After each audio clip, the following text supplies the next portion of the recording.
Do you ever catch yourself saying, English is just crazy?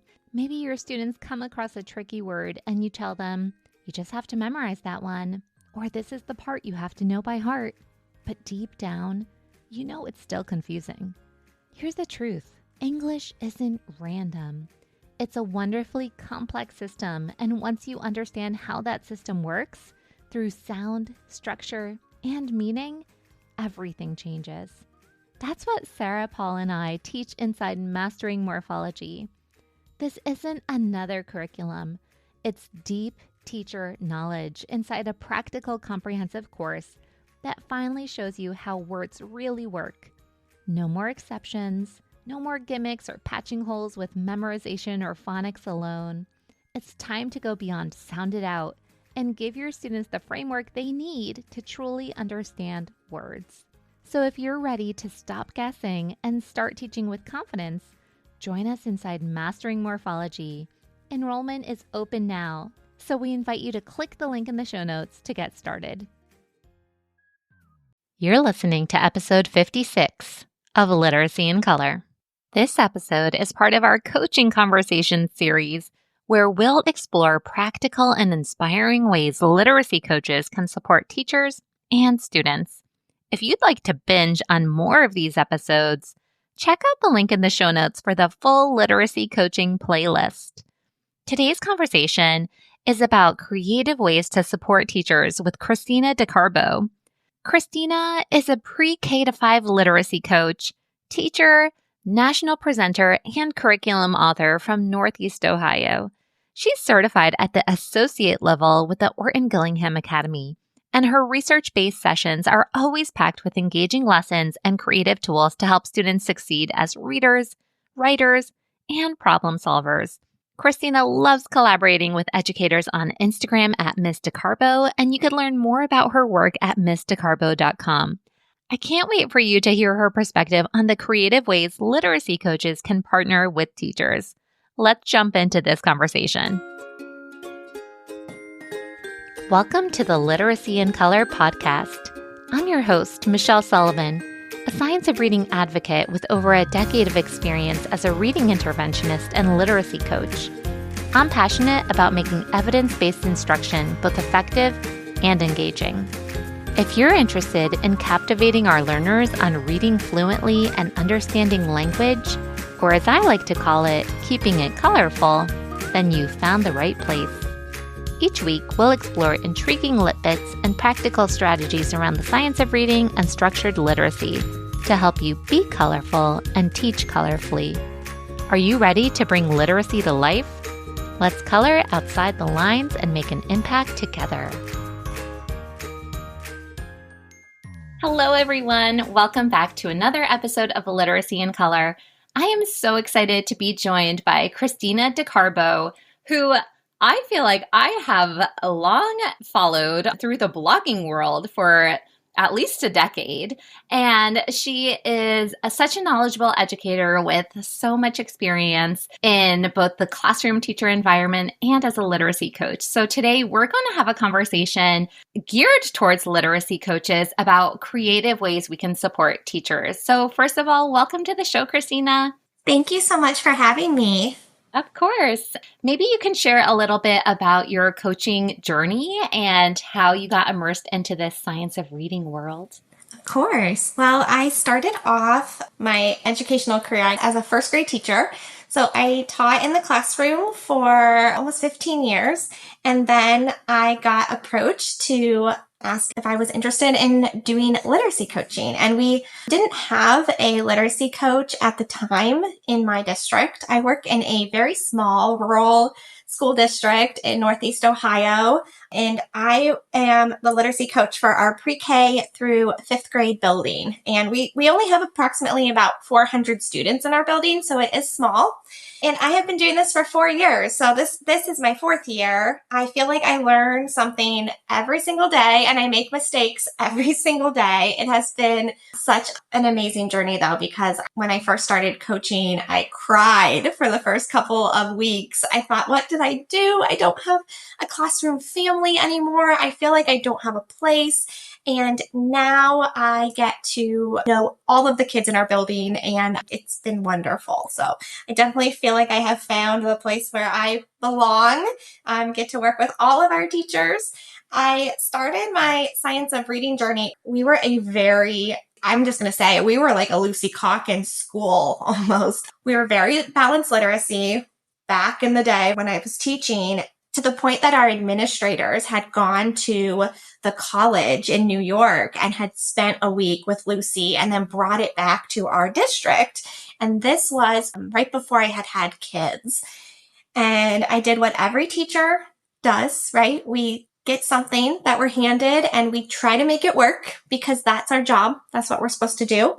And I just remember thinking, this doesn't feel right. After years of first grade, my kids just don't seem to be reading like they used to be. And so I went on maternity leave with my son, and then I put myself through letters during my maternity leave. Put myself through it. I thought, I heard about it and thought that this has to be like a totally different direction, and I have to learn everything I can before I approach my administration and try to like shake up the waters, right? So I did that, and then I am just extremely blessed with an administration who was open to learning and growing, which is, I think, really hard to come across. A lot of times leaders don't want to make their own shift, and I was able to almost coach my administrators by sharing, sold a story, and by sharing like little tidbits. I would send them podcasts and I'd be like, hey, listen to this. And they did like a 180 in their thinking too. And we became a really great team, and we were able to, turn our building around, and to the point where we took trash cans and we actually had teachers physically throw out their Lucy Calkins stuff. And I don't want to say putting anybody curriculum down or anything when I say that, just we definitely completely turned around in the science of reading world. So that's kind of where my big little story started. And then we got a coach, and here I am. Well, congratulations. Your school is so lucky to have you. And when you're talking about throwing the books in the trash, I'm like, oh my gosh, it's like a ritual of, the FSV days are over, and putting all of that behind you. It's really significant. And Yes. I'm sure that was meaningful for teachers. It was. Well, we knew that if we just said, hey, we're not going to use that anymore, if it's in their classroom physically, we knew we would have teachers that would still gravitate because, if they don't have anything else to use, you can't blame them. So we knew we had to like physically get out the materials, the de-implementation that we wanted to remove. We ended up adopting UFly, and it has been such a game changer, and our kids are making so much growth. Amazing, amazing. And I know over the summer, I was following you closely on social media because you got to go to Dr. Anita Archer's workshop for several days, right? So maybe you can share some of your key takeaways from that experience. And is there anything in particular that you're hoping to bring into your coaching role where you're like, oh my goodness, my teachers are really going to love this, or this would really be helpful for my teachers? Yeah, it was an amazing opportunity. I would say it like an opportunity of a lifetime for me as a teacher and a coach. It was a whole week. So we had 5 full days with Anita Archer at Mount St. Joseph College up there. And it was a train the trainer week. So we were able to be with her from like 8 in the morning until 4 p.m.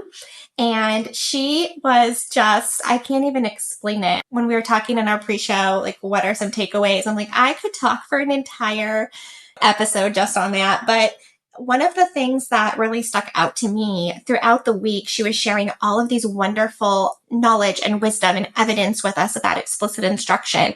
And a few people had the same question. All of this is so amazing. Where do we start, Anita? Like, where would you start when you go back to your school? And she said, time and time and again, to start with opportunities to respond. And so that was a big takeaway for me. How many opportunities to respond within a lesson are students actually getting? Less teacher talk, we are talking, but we are engaging students in the work. And she suggests 3 to 5 opportunities to respond per minute. So we decided, I was able to go with my building principal and my assistant principal. So we all attended together, which was wonderful because we can lead that work together. We decided to start there and we did PD when we came back with our teachers on opportunities to respond and getting students engaged within the literacy lessons. And even within math lessons and science and social studies, we developed like a learning walk form that we can go in and do classroom visits and actually take data on the opportunities that students have to respond, whether it's repeating a word back, whether it is using a response card, repeating something the teacher's saying, anything, and take that data to our teacher-based teams and share that out and say, how are we doing on opportunities to respond? Because if kids aren't engaged, they are not learning. She said time and time after again, you can teach it, but did they learn it? And that quote really stuck out to me. We do a lot of things as teachers, but did they learn it? And getting them to retrieve that information and practice, lots and lots of practice. That was another takeaway. We do a really great job in our core lessons, but I think in my building, we need to up that amount of practice. So that's kind of what we're focusing on. And those were two really big takeaways for me. I love that. And I think that advice to just increase your responses is so valuable because it's so easy to just talk at kids and you're like, oh, I want to get through my lesson. I'm pacing and I want to make sure that I finish this in time for lunch and we got to get out the door. But to really be intentional about weaving in opportunities for kids to respond back is so valuable. And I recall even times doing small group phonics lessons with kids, it would be like, we're working on, say, digraph SH. You're explicitly teaching the digraph SH, and then the word comes up and it's like, what's this start with? A digraph. What's a digraph? Two letters that represent one sound. You're reading some words, thumbs up, thumbs down. Does it start with a digraph? Like just weaving in those prompts like repeatedly throughout your lesson so they have the opportunity to get that to stick, I think is so helpful. And it is possible across so many different avenues, not just in phonics, but in your knowledge building as well. Yes, yes. And another big takeaway from Anita was that the corrective feedback, just when we're teaching and we are giving those opportunities to respond, when we hear that they are not saying it correctly, instead of just saying, no, E says actually afterwards, making sure that the teacher is then asking the kids, do it with me. Now you do it.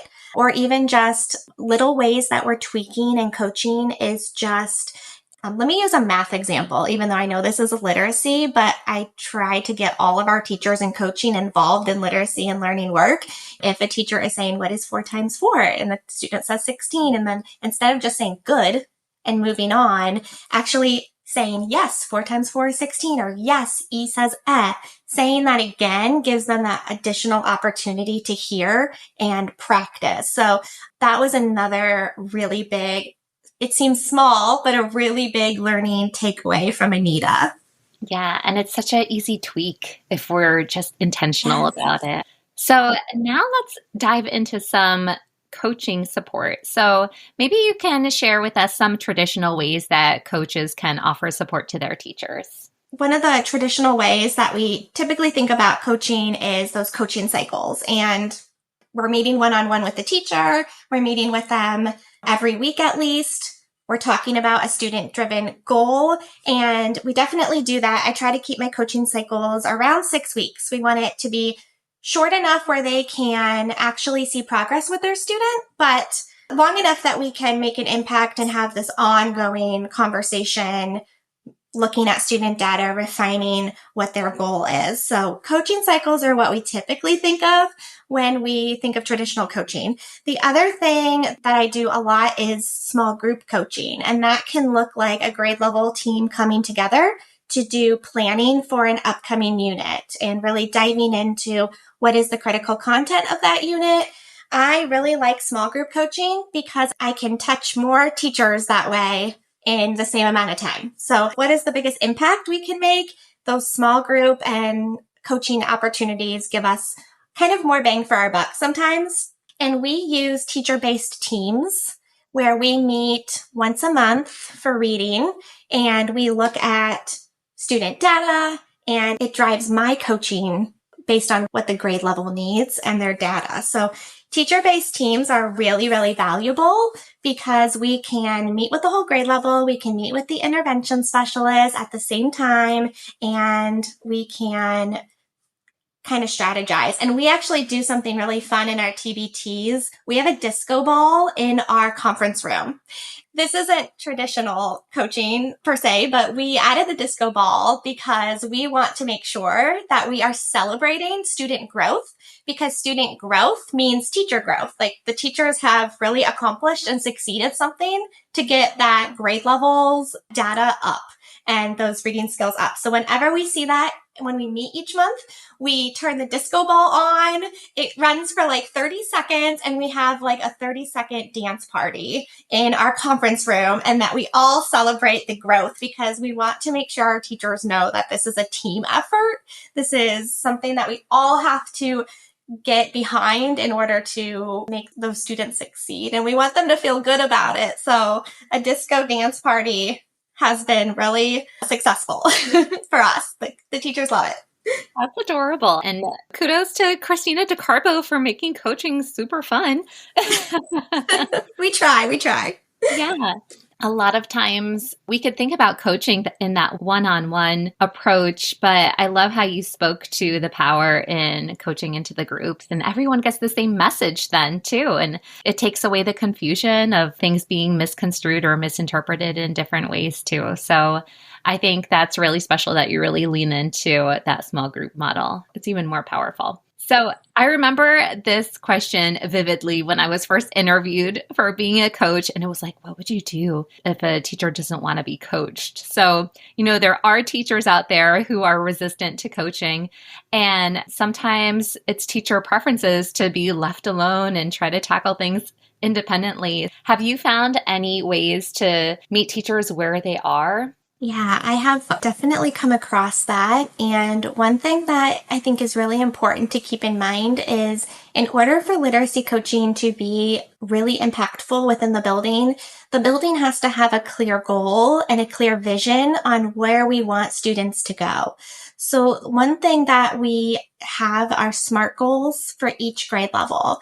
And that is data-based, student data-based. And we look at what is our goal? What's a SMART goal that we can have for the end of the year? So for example, in first grade right now, our SMART goal is that students will grow 20% in non-sent word whole words read by June of 2026. So when the teachers have that goal in their head of, I have to get there, or I'm going to strive to get there, it really helps me as a literacy coach to drive conversation by saying to a teacher that might not want to be coached, let's talk about what your students are doing in small group when you're meeting with kids. What are the other kids doing? I can kind of gear our conversation to get to the student level. I'm really big on student-focused coaching, because a lot of times those teachers that don't want to be coached, it's because they have this feeling that a coach is coming in to tell them what to do or find things that they're doing wrong. And I'm trying to break that stigma by saying that is absolutely not what coaching is about.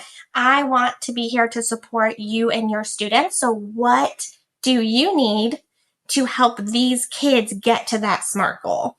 And so we can do that in a few different ways. A lot of times teachers who tend to seem uncoachable, they want to dip their toes in by doing something independently. So are there podcast episodes? Are there videos that I can support them with that maybe they want to watch on their own?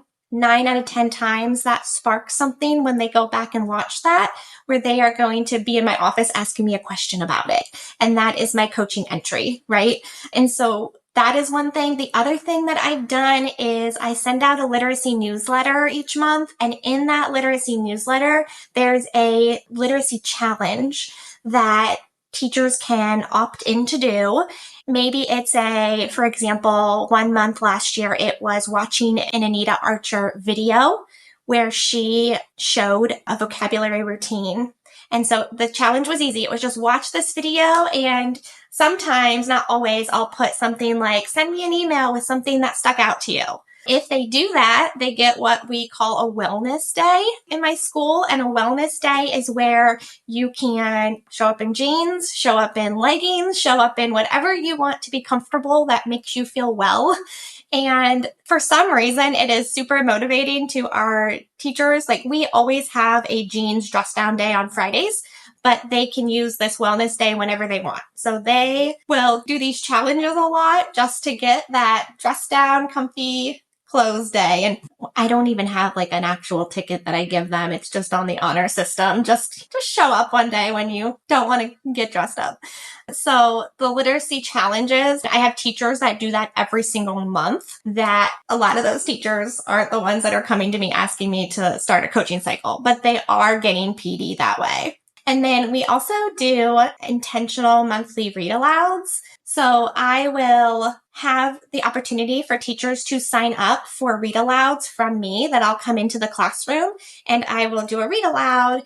And I ask that the teachers stay in the room when I do the read aloud, because what we don't want is using this time and then teachers kind of leave and don't get the whole modeling of what we're doing. This year, our intentional read alouds are focused on integrating vocabulary and a vocabulary routine into our read aloud time. And so I'm modeling that read aloud for the teacher, but they kind of just feel like I'm coming in to do a read aloud. It's very non-threatening. It's very just laid back. The kids love it. I get to connect with the kids, but then the teacher also gets to get some PD during their day, and it doesn't take time away from them. Those are so fabulous. I just want to recap because they were so good. So one of the first things you talked about was having a student-centered coaching approach. And that is so valuable because it takes the pressure off of the teacher who thinks like, oh gosh, who's this know-it-all who just wants to fix me? And sometimes too, you have a teacher with a lot of experience and perhaps a coach is younger than you. And it could feel like, what do they have to offer me? But when you talked about the school district casting a vision and having the data lead and having the numbers and the students be at the forefront, that's really powerful because it's not about the teacher. It's not about you personally. It's about moving numbers and moving student growth. And that's what makes it so much more valuable. I love your tip about sending over videos or podcasts to your teachers as an entry point and that leaning into further conversation, because that is so non-threatening as well. And again, it just shows your ability to be there as a helper and to be there as a guide and to be there as a coach. A coach is not doing the work for you. A coach is leading you in the right direction. And those challenges are so fun too. I feel like in my adulthood, I'm so much more cognizant of when a challenge is thrown my way and I'm like, oh my gosh, I'm so motivated to do this. This past summer, I signed up for bar. Oh, that's fun. Before kids, I was a gym buff. And then after kids, everything fell by the wayside. I'm like, I do nothing for myself. Let me try bar. And they had this summer challenge and it was like, do such and such amount of classes and this amount of weeks. And my husband's like, oh my gosh, you're going to class like every single day. I was like, I need to win the challenge. I need to get all my stickers. I want to fill up my sticker chart. Right. And we're like little kids sometimes. Yeah. So with anything, it's like, oh my goodness, it's so motivating. I think about students like, oh yeah, they want their sticker on their sticker chart for things like grownups do too. Exactly. It's evident that your school is so on board with coaching and offering those wellness days too, because that's not something that you could just do independently and say like, oh yeah, show up to work in your coziest clothes. But like administration is on board and sees the value in the work that you're doing. And it just goes to show the important connection between coaches and teachers and administration. So special. And then I love these read alouds too, because to me, I feel like it's always like coaching by osmosis. And yes. You're going in with the intention of modeling a beautiful instructional read aloud and showing, how you do your stopping points and how you have students responding. But it is non-threatening for teachers to just see it and just see like, oh, wow, that was really interesting. My kids responded that way. Like I didn't even know that was possible. And it just opens the door to further work down the road. Those were also fabulous. Yeah, thank you. Yeah, I also find that getting into those classrooms and doing those monthly read alouds really helps me to make connections with the teachers as well, because I always try to leave a positive note in their mailbox after I visited a classroom. And that is really important to do with those teachers who feel like they might not be ready for you to engage in a full-on coaching cycle or anything. Because anytime we can recognize our teachers for the work that they're doing in their classroom, we all know that teachers don't get enough recognition. And oftentimes when they do get recognition from admin, it's for big things, right? But we want to make sure as coaches that we are recognizing those little routines that teachers have put into place that make big differences in student learning. I was in a classroom just yesterday and I did one of our intentional read alouds. So I was reading a book called Peace Out. It's about a little game piece. The little game piece goes missing and he has to go through all this journey to get back to the game board. And I had the kids turn and talk. And that was one thing that we've been working on as a building is really structured turn and talk. We learned about all of that with Anita Archer this summer.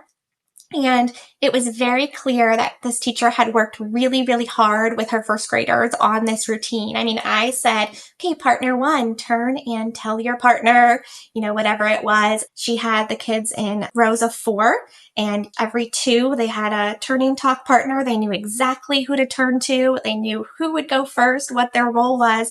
And so in my note to that teacher that afternoon, making sure that I recognize that and saying, it is so clear the time and the thought you put into that routine. You are a rock star. They knew exactly what to do. Those little things teachers need to be recognized for, because that is the hard work, getting the kids to really engage in those routines that will lead to student learning. So it's just a great opportunity to get in there and see, and also just get to know the kids too. Yeah, definitely. And so now to that teacher, it's not just a sticky note. We are celebrating you on this podcast for all the incredible work that you're doing. And it's so true. It's like you sit in front of a group of kids and you're like, okay, turn and talk to your partner.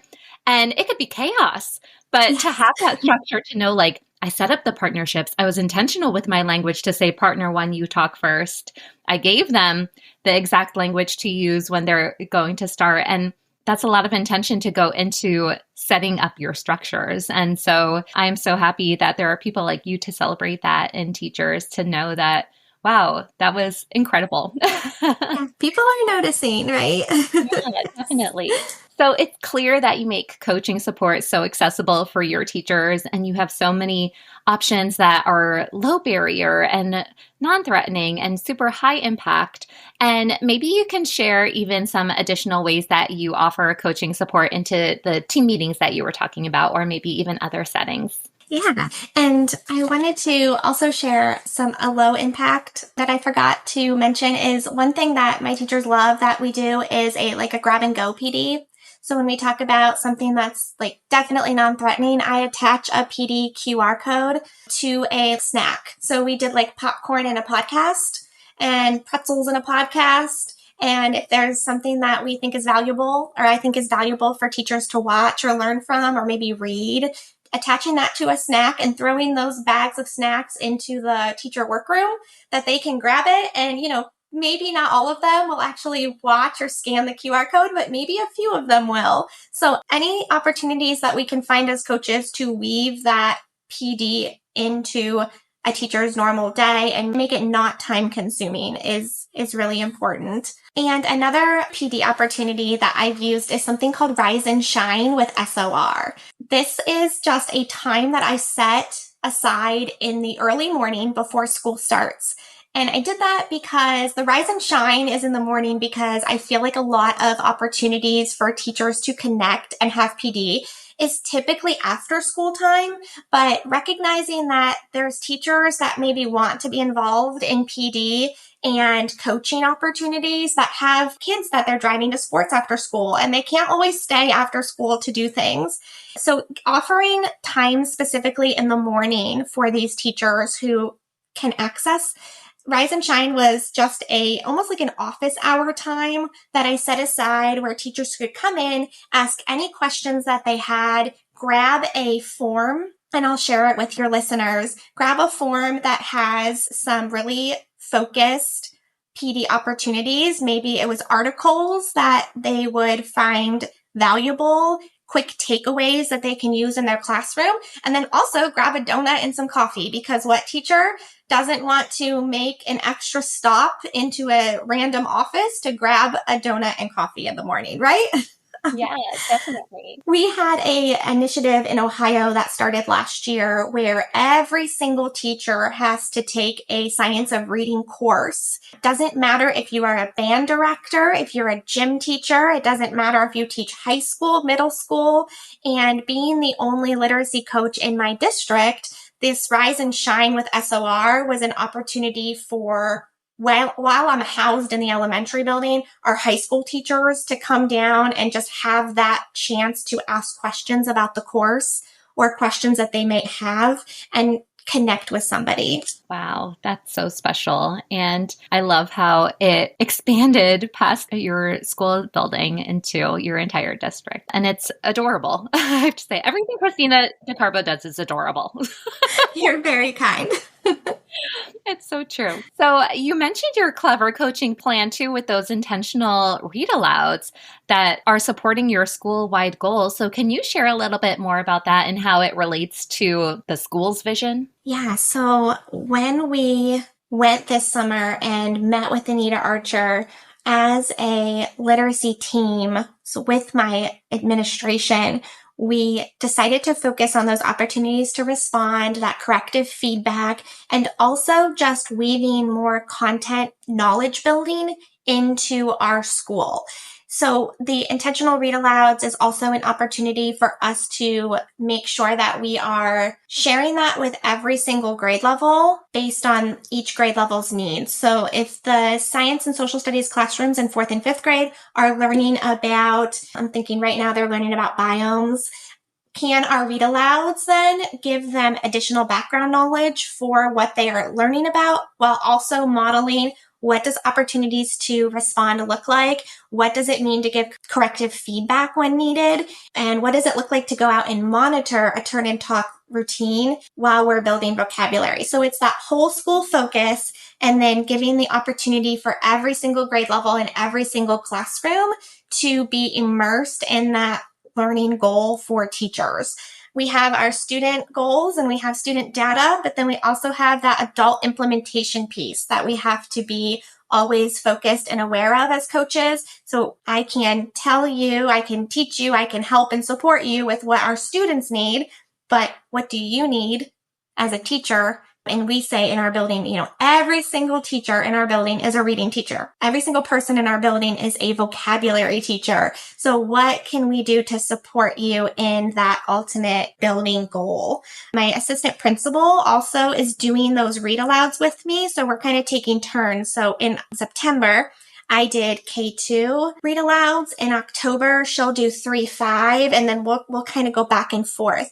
That's important too, because if I am the only one doing it, teachers might think that it's just kind of my own personal goal. If we can get administrators involved in this work of coaching, the teachers and the students recognize that this is not just a Miss DeCarbo goal. This is a building our elementary school goal, and this is how we are going to learn as readers and writers. Amazing. I give all the accolades to administrators who roll their sleeves up and do the work alongside teachers to show them I could do it too. I'm not just sitting behind my desk doing paperwork, and I am all in on the learning experience and learning about best practices and implementation, and I can model it just like the literacy coach. So I love that you work as a team together. And I think it's so powerful. Like, yeah, you can do an after school PD about instructional read alouds, and you can do an after school PD about science of learning, but you do a beautiful job of embedding it during the school day. And I feel like that is so much more powerful because teachers have the opportunity to see it with real kids in real time. And when you're going about doing these monthly rounds, how do you build buy-in around that? Like, do teachers have to sign up for a time, or do you schedule a time for them? Yeah, so they are able to sign up for a time. What I've done is set up the sign-up times to coincide with times within their classroom where they might already be doing a read aloud. So what we do in our building is each teacher is given the schedule for each subject that they're teaching. We have it built in where For example, all of our second grade teachers are doing small group reading at the same time. That way we can provide intervention across the grade level to students who need it. They all have like a separate read aloud time. So when I'm having them sign up, they don't feel like they are taking time away from something else that they're doing because they can sign up for a time that it's naturally part of their day. That has been really helpful. Definitely. And then that's one block of time that a teacher doesn't have to plan for. Exactly. So they love that. Yeah. Then how do you balance offering choice to your teachers? You have all of these like unique out of the box coaching options available for your teachers, but also making sure that you're supporting your school and your district's goal. So I think one thing that it's really important is for teachers to know that the coach is very accessible. So that is hard when it's just me in the whole building. But one thing that I am really big on is making sure that teachers know that there's that open door policy. You know, I know this could be very controversial to some. It's not for every coach out there, but I do give all of my teachers my cell phone number. Some people might not want to do that, and I totally respect that. However, I do that because I work in such a small school and my teachers really do use that. I could be in one end of the school and a teacher will text me during their planning time and say, hey, if you have 5 minutes, can you pop in? I just have a question. Teachers don't have time to schedule time in their day to reach out to you. A lot of the times they are thinking about the support they need on the fly. And so it's important as coaches that we help our teachers access a literacy coach in ways that work for them. So if I'm on planning and I'm walking to the restroom and I just remember that I can text you and ask you that question, I want to be able to then make sure that I can be there for teachers. The choice with time is really important to me. I want them to be able to know that they can reach out whenever they need. Now, my teachers are really good, I should say, I'm not getting texts at like 11 o'clock at night. Like they are very respectful about when they are contacting me as I am with them.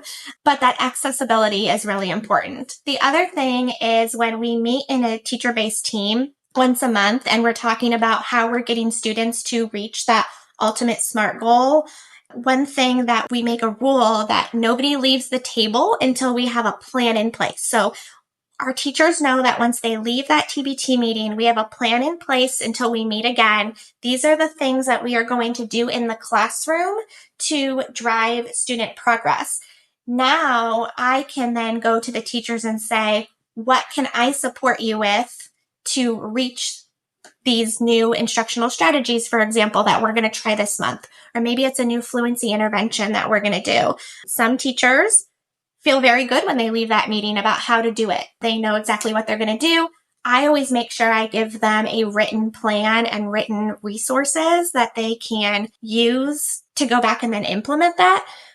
And then some teachers might choose and say, hey, can you come in and actually do this for me with my class the first week? And then I'll do it the next week. And so we're building those relationships based on what teachers feel comfortable with.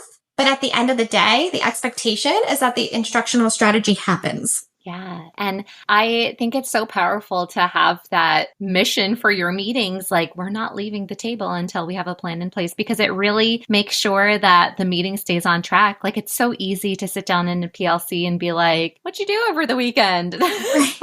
And teachers need time to talk. Like, teachers need time to socialize. Teachers need time to be with each other. It's part of that group building camaraderie with each other as a team. But at the same time, there has to be certain points of the day where it is so focused on a goal at hand, a mission at hand. So to make sure that there is something in place is powerful. And then you're so good at following up with your teachers and knowing, like, this teacher's got it, this teacher wants support, in executing and implementing. And then regarding the accessibility, I'm laughing too, because I was the same way. My coworkers were always like family too. And yes, like no one took advantage. And you could be setting boundaries and making sure, like, oh, don't text me at dinner time when I'm with my kids. But at the same time, like, no one really did that. So no, exactly right. And if you get back to them in 2 hours, that's fine. We definitely are a small school and we're close knit. And I think as coaches, we need to recognize that your teachers are talking to each other in that way as a grade level team.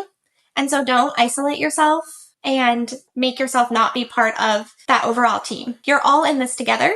And we say that over and over and over again in my building. I'll always say, none of us can do this alone. No teacher, it doesn't matter how many years you've been teaching, you cannot do this alone because it's always changing. And so, yes, there's veteran teachers who are really great with like classroom management and certain, in instructional routines. But at the end of the day, you're going to have a new class of kids who comes with a completely new need. And we are all going to have to come to the table together and figure out what we can do to guide those students in the right direction. Yeah, 100%. And as you're just saying that, I'm like, it's like motherhood. It takes a village. It really does take a village. I love this collaborative spirit. I think that's what makes a really strong team and what makes a really strong school. And having a coach be part of that conversation just propels the mission forward. So this has been a value-packed episode, just full of so much great content. What do you hope listeners take away from this conversation, and maybe redefining what coaching looks like in their building, whether they're a classroom teacher or if they are the coach? Yeah, well, I guess I'm hoping that they walk away with lots of different ideas and ways that we can integrate unique coaching opportunities into our teachers' lives so that they can meet them where they are. But at the end of the day, realizing that all of those little unique coaching opportunities have to be connected to that big school goal. So what we don't want is we don't want a bunch of random coaching opportunities that are completely unrelated to each other. What we need to do as coaches is set that vision at the top. What do we want teachers to walk away with this month or this year? And then all of those unique individual coaching and creative opportunities should align to that one big goal. Yeah, all the cohesion and making sure that every opportunity is working together. And to make it fun, right? Because coaching should, at the end of the day, be fun for your teachers too. And we work so hard at having kids be engaged in their learning, but teachers need to be engaged in their learning of their science of reading journey as well. And if they don't find it exciting and interesting and creative and fun, they're not going to want to do it, and they're not going to want to continue to learn. So what can we do as coaches to make that learning fun? Yeah. And we think about the science of learning for adults, right? And we have to engage adults as well and not just give them the lecture. Right. Exactly. So, Christina, this has been so wonderful. And let's just wrap up the conversation with a little just for fun question. So, as a literacy coach, what are 3 of your must-have tools that you think every coach should have in their back pocket? Okay. Well, I thought about this question a lot. So the first one is just a very silly one, that it's my coffee bar in my office, which sounds really silly, but I do have a snack and a coffee bar in my office. One, as a way to lure teachers in there to talk to me and discuss things. But 2, I am living on caffeine, right? With all of the things that we have to do. The other one is, this is going to sound really crazy, but it's actually this app called the Family Wall app. And over the past 4 years, I have tried tons of different ways to keep myself organized in my literacy coaching position, as far as what meetings I'm going to, who I'm meeting with, who I haven't met with enough. And I've tried planners, I've tried, my Google Calendar, I've tried making my own digital scheduling document. Nothing has worked, but we do use this app called Family Wall for my own family. Every person in my own personal family has a color, and it is just I'm a visual learner. So when I open up that app, I can visually see where everyone needs to be. So I thought, well, why don't I try this year to use that for literacy coaching? And what I love about the Family Wall app is I can toggle between different calendars. So I made one for my own coaching life, and it has been such a game changer. I'm loving this app. The other thing I love is that once I enter when I'm meeting with a teacher, I can add attachments and notes right into my phone.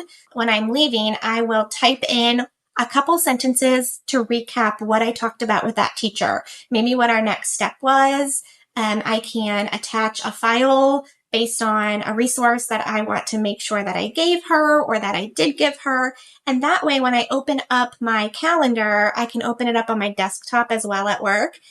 Based on the colors that I've assigned every grade level, I can say like, oh, I haven't touched base with kindergarten in a few weeks. Like, I need to make sure that I schedule something or touch base with them. It's just been a game changer in organization for coaching. So that is another resource that I don't think I can live without now. And then the other one would just be note cards. I know we talked about this earlier in the episode, but really try to make those connections with teachers by doing a follow-up note, something that's not cookie cutter, something that I genuinely saw that I want to make sure that that teacher is recognized for, if only to say, hey, I noticed the great work that Johnny did in his phonics. It's so clear that you've been working so hard with him and it's making a difference. Teachers need to know that, we want our kids to feel loved. Teachers need to know that you love them too and that you are there in their corner, and they need that as well. So I would definitely say note cards and writing those heartfelt notes. I love all of those things. And that app sounds so cool. And as you're saying it, I was like, oh, it reminds me of the book, Our Class is a Family. But for Christina, it's Our School is a Family. And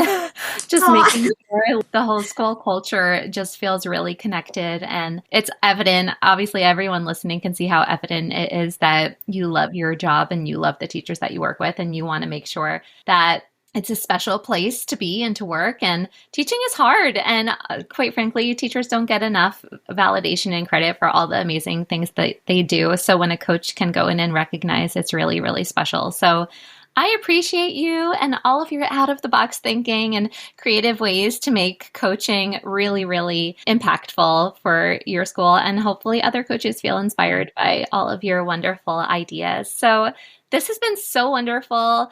If someone isn't already a super fan of the Miss DeCarbo blog, where else can they find you and connect with you further? Oh, you are so sweet. Thank you for all of that. So I blog over at missdecarbo.com. And then you can also find me on Instagram at Miss DeCarbo. I always joke with my teachers, especially our young teachers, that I'm always like, I am not hip. I am not on TikTok. I mean, I try to, but I give most of my resources and tips and tricks over there on Instagram. So you can find me there. I also have a VIP private Facebook group for Miss DeCarbo called Teaching with Miss DeCarbo. So you can find us there on Facebook. And we have a little community over there that we love to share and learn together. Wonderful. We can link that all in the show notes. So thanks again for coming on the show and for sharing all of your wonderful tips with us today. Thank you so much for having me. This has been so fun. Thank you so much for tuning into Literacy in Color. I hope today's episode left you feeling both inspired and equipped with something new to add to your teaching toolkit. If you're enjoying this podcast, it would truly mean so much to me if you'd leave a 5-star review. It helps other educators find the show and join our colorful community. And don't forget to hit the follow or subscribe button so you never miss an episode. For more tips, tools, and resources, be sure to check out the links in the show notes at michelleandthecolorfulclassroom.com. Thanks again for listening, and I'll catch you next week. Until then, be colorful and teach colorfully.